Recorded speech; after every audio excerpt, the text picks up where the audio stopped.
Fala galera, tudo bem com vocês? Mais uma semana de treinamentos começando, após longões bastante extensos, após a primeira corrida de orientação Carpe Diem, que por sinal foi um sucesso.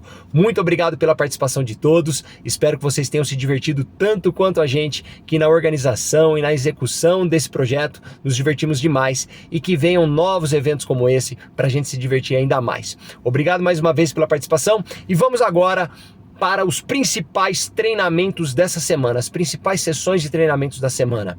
Nós começaremos com uma sessão bastante importante, que é a sessão de corrida contínua progressiva. Como vai funcionar? Como nós executaremos essa sessão de treinamento? Nós começaremos com um bom aquecimento, trabalhando educativos, coordenação motora, depois faremos nosso alongamento breve antes da atividade principal, que consiste numa corrida contínua progressiva, ou seja, em ritmo progressivo, em ritmo que vai crescendo em intensidade, e nós vamos utilizar como principal métrica para o acréscimo de intensidade, né? Para a intensificação do esforço, intensificação gradativa do esforço, nós vamos utilizar o pace. Então nós precisamos fazer esse treino num local predominantemente plano, para que a gente possa assumir o pace como principal métrica relacionada à intensidade, para que nós possamos então dosar a intensidade, tendo como referência o pace, a velocidade, tirando da jogada o relevo, porque o relevo ele vai também ter um impacto muito importante sobre a intensidade, e quando a gente fala de zonas de treinamento, a gente está falando de zonas de intensidade e não só de zonas de pace, tá pessoal? Porque quando a gente pega a subida, isso eu vou explicar melhor no segundo treino da semana, quando a gente está em subida, o nosso pace aumenta, ou seja, a nossa velocidade diminui, a gente fica mais lento, o pace fica alto e a intensidade tende a aumentar. Mesmo com a diminuição do pace, a intensidade tende a aumentar dependendo da inclinação dessa subida.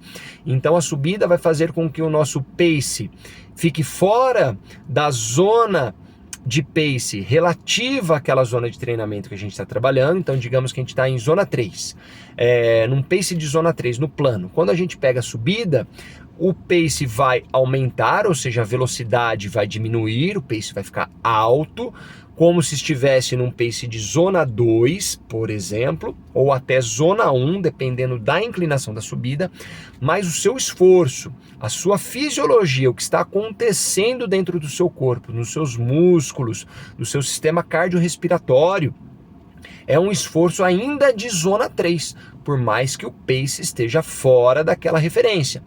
Essa referência de pace, ela só deve ser assumida como algo fixo em percursos planos, beleza? De acordo com a realidade do nosso teste que gerou aquela zona de treinamento. O teste a gente sempre realiza no plano, para que a gente tenha então as faixas de pace de cada zona de treinamento relativo então a um percurso plano, beleza? Quando a gente está em percurso variado, com subidas e descidas, a gente não pode assumir o pace como uma métrica fixa da nossa zona de treinamento. A gente vai ter que cruzá-lo com percepção subjetiva de esforço, que é aquela nota de 1 a 10 que a gente dá para o nosso esforço, né? Para a magnitude do esforço. Então, sendo 1 o esforço mais leve possível e 10 o esforço mais intenso possível, beleza? Então a gente dá uma nota para que a gente perceba se estamos ou não na zona alvo, por exemplo, na zona 3, que é um esforço que vai de 5 a 6, numa nota de 0 a 10, beleza, galera? E também o talk test, o teste da fala, que nós podemos também utilizar para saber se estamos ou não na zona de intensidade adequada, beleza? A zona de intensidade prescrita para aquele treinamento. Uma outra métrica que a gente pode utilizar é a frequência cardíaca. Porém, a frequência cardíaca, para que nós possamos utilizá-la como uma métrica de intensidade do nosso esforço, a gente precisa trabalhar com a fita de medição cardíaca, a fita de monitoramento que vai aqui no peito, e não a frequência cardíaca do relógio. Porque o sensor do relógio ele não é tão preciso ainda, essa tecnologia não avançou a ponto de ser confiável utilizar a frequência cardíaca aferida no punho para nós assumirmos como o que de fato está acontecendo com a intensidade do nosso esforço, ou seja, o que de fato está acontecendo com o nosso coração. Essa aferição pelo punho pode variar até 30 batimentos, então a gente não pode utilizar essa referência para medir o nosso esforço. Apenas como curiosidade, mas não como uma verdade absoluta, tá? Então eu prefiro trabalhar com a percepção subjetiva de esforço, com o talk test e no plano com o pace, beleza? Como esse primeiro treino da semana nós realizaremos no plano, realizaremos no zerão. Para quem é do EAD, né, do treinamento à distância, pode realizar então num percurso plano, uma avenida, uma pista de atletismo, tá? Um local plano para você poder realizar esse treino baseado em pace. Então nós começaremos num pace bem leve, um pace de piso de zona 2. Quando eu falo piso e teto, ao que eu estou me referindo, galera? A faixa de pace ela tem então um piso, um início e um teto, um final, onde ela vai passar para a zona superior. Então a gente tem uma faixa de zona 1, que é desde a caminhada até uma corrida leve, e para cada um de vocês que fizeram o teste, você tem essa zona 1 indo até um determinado pace.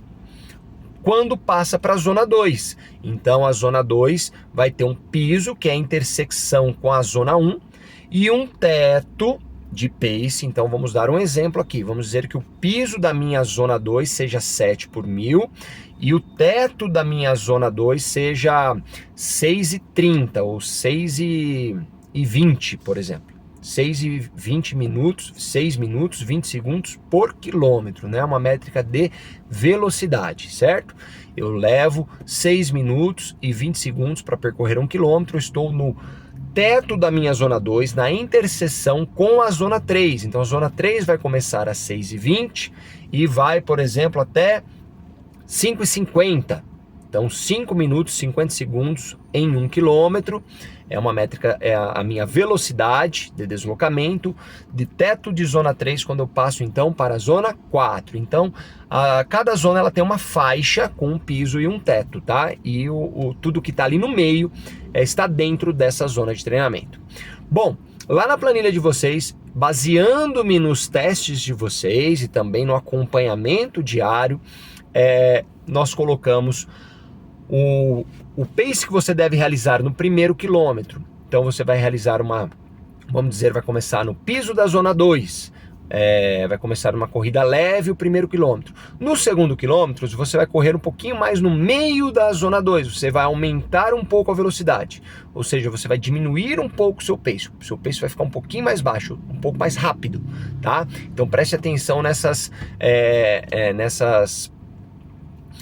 nessas ideias que parecem contraditórias, né? Quando a velocidade aumenta, significa que o pace diminuiu, né? Você levou menos minutos para realizar 1 quilômetro, tá? Então, quando a velocidade aumenta, o pace diminui. No terceiro quilômetro, você vai correr um pouquinho mais rápido. Eu coloquei de 10 em 10 segundos essa progressão, esse aumento de velocidade, essa diminuição do pace, beleza? Então vocês vão correr um pouco mais rápido no terceiro quilômetro. Os alunos bem iniciantes vão fazer apenas 3 quilômetros. Do nível básico vai fazer 4 quilômetros. De um nível intermediário, 5 quilômetros. De um nível avançado, 6 quilômetros, tá bom? Nível maratonista, que precisa de mais volume, vão fazer 7 quilômetros. Sempre abaixando o pace a cada volta. Sempre aumentando em 10 segundos mais ou menos a velocidade, né? Baixando o pace em 10 segundos, aumentando um pouco a velocidade a cada quilômetro. Com isso a gente estará trabalhando o metabolismo aeróbio, o primeiro limiar, o segundo limiar, e chegaremos até na velocidade de VO2 máximo no último quilômetro, trabalhando talvez até a zona 5. Beleza? Então a gente vai começar lá na zona 2, bem pertinho da zona 1, e vamos aumentando a intensidade do nosso esforço até chegarmos praticamente em zona 5. Então nós passaremos aí por praticamente todos os metabolismos aeróbios. tá? Desde o mais leve até o mais intenso.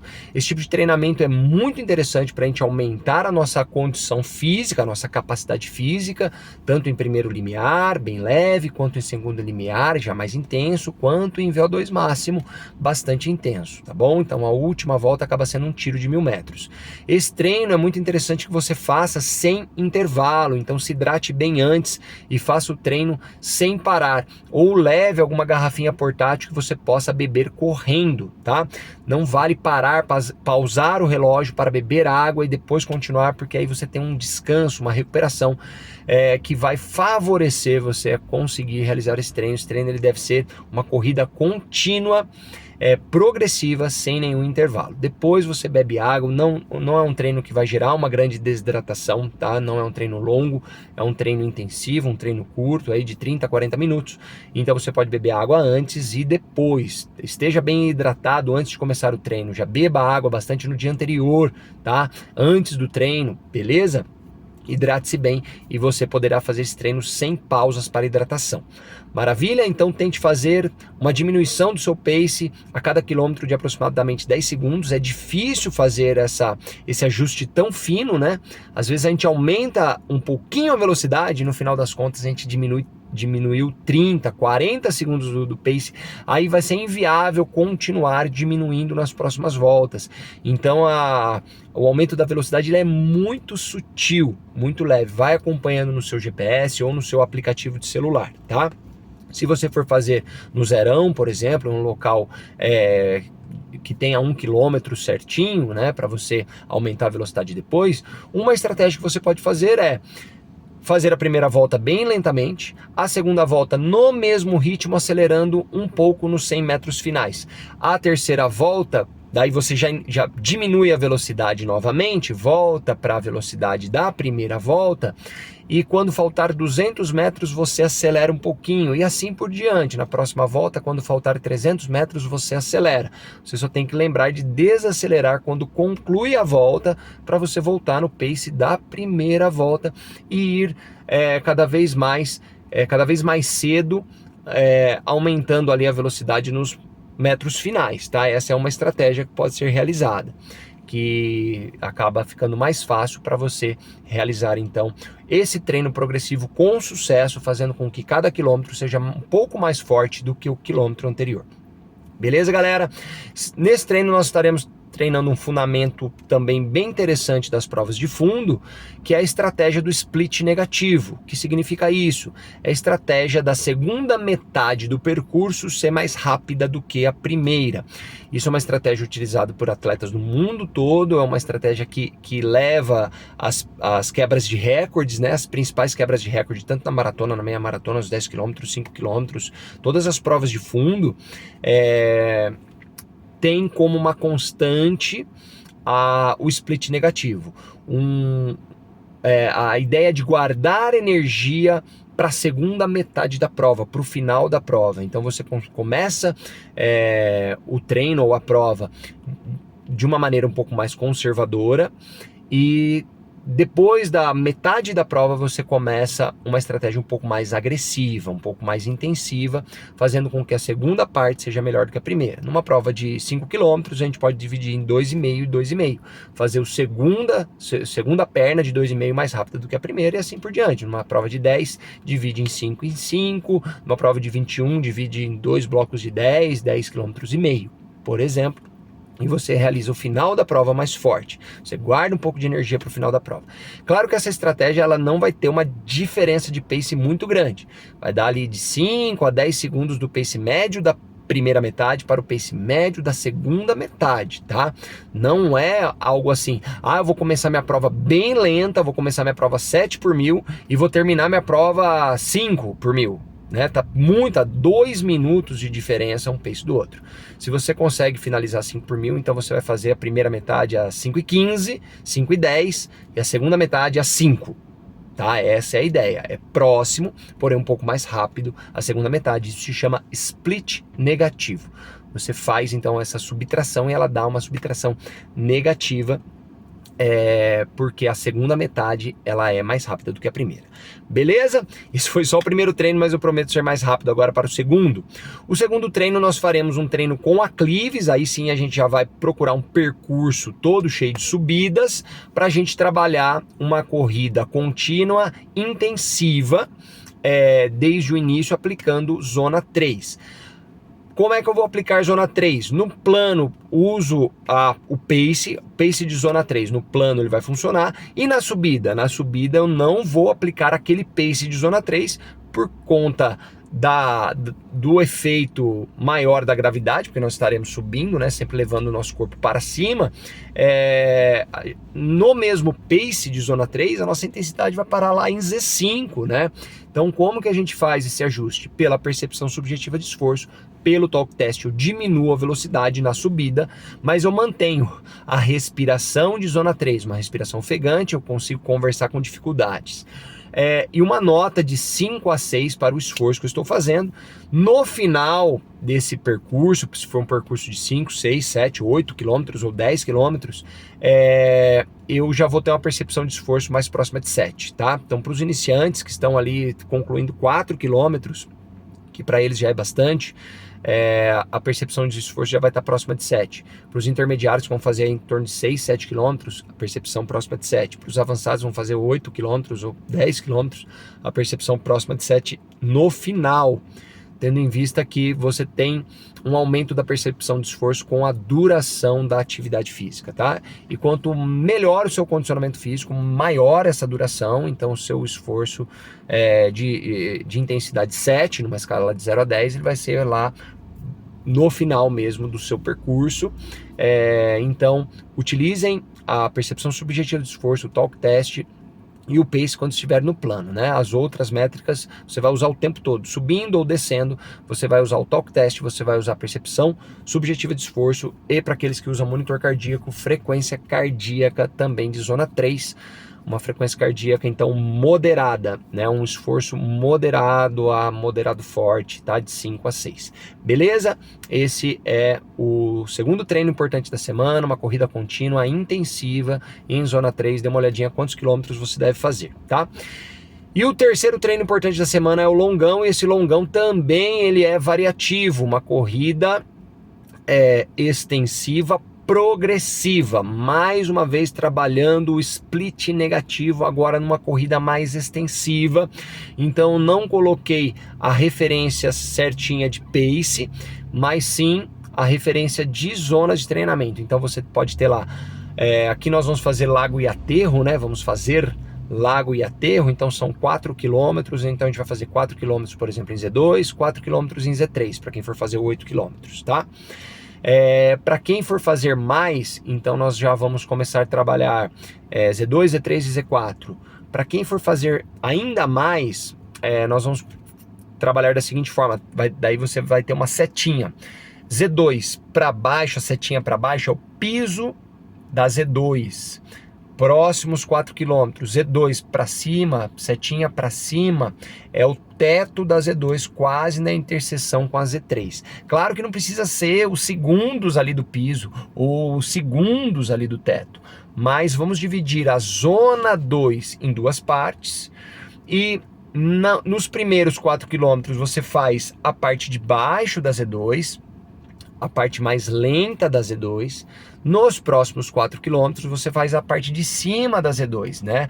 A faixa de pace mais próxima da Z3, mas sem entrar na Z3, porque na próxima volta, nos próximos 4 km, aí você vai entrar em Z3, ficando na parte de baixo da Z3, depois subindo para a parte de cima da Z3, e nós vamos até Z4 nesse treino. Nós não vamos em Z5, afinal é um treino extensivo, é um treino longo. Ele não é tão longo quanto os outros, que são longos em Z2, longos mais confortáveis, que não são intensivos, não são progressivos também, tá? Então esse é um longo progressivo, ele começa bem leve e ele vai aumentando a velocidade a cada blocos de 4 km. Então você procure fazer os 4 km num pace leve inicialmente, bem leve, e depois nos próximos 4 você vai intensificando, dependendo aí da sua planilha. Dê uma olhadinha lá como está prescrito para você, tá bom? como vai ser essa progressão no seu caso.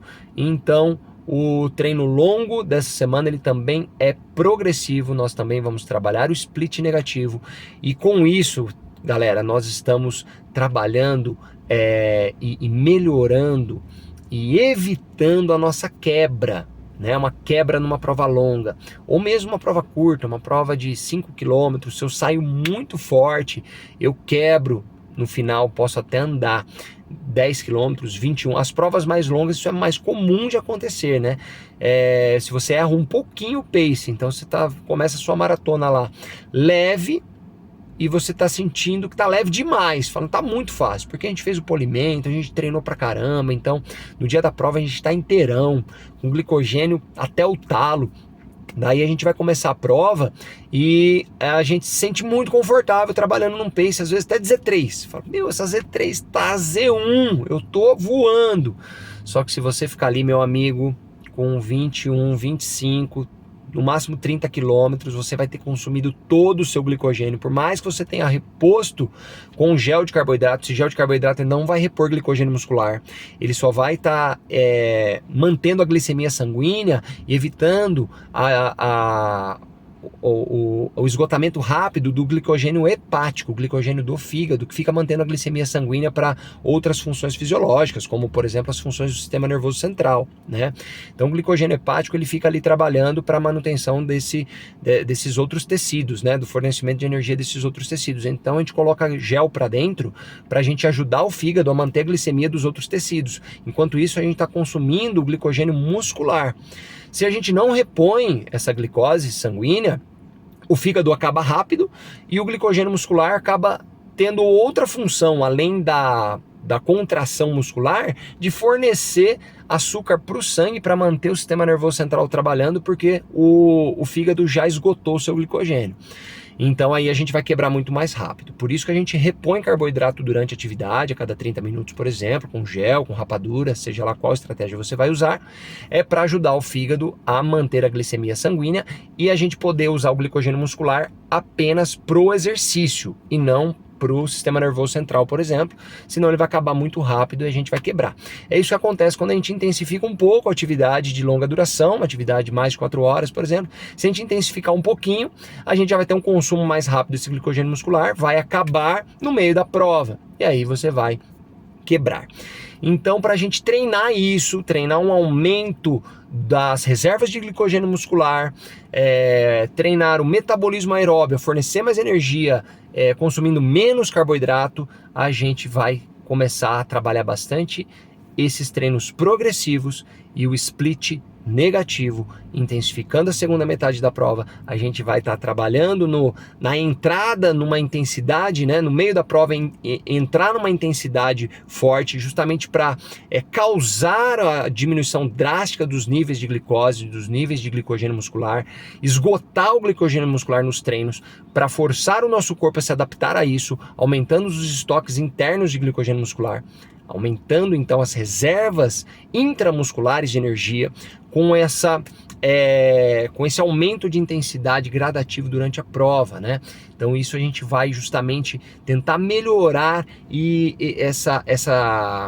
esse mecanismo de quebra, né? Tentar evitar, melhorar as manobras fisiológicas que o corpo tem como fazer ou tende a fazer para evitar essa situação de quebra.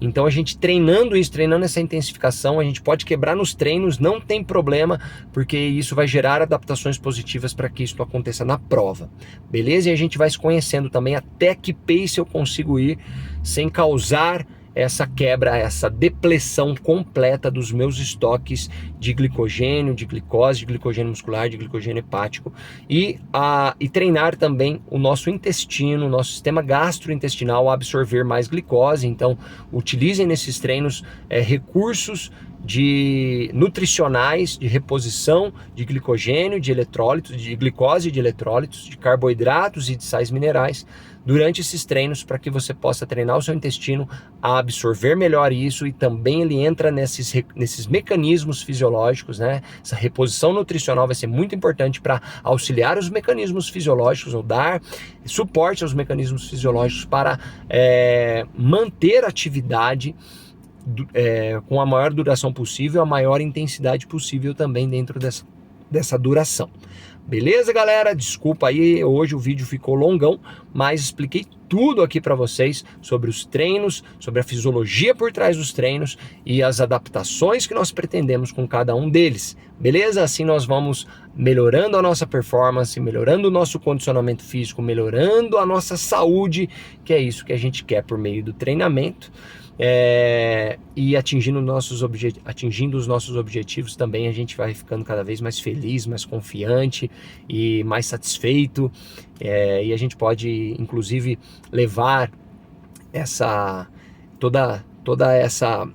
mindset para a nossa vida fora do esporte também, não é mesmo? Para a nossa vida pessoal, para a nossa vida familiar.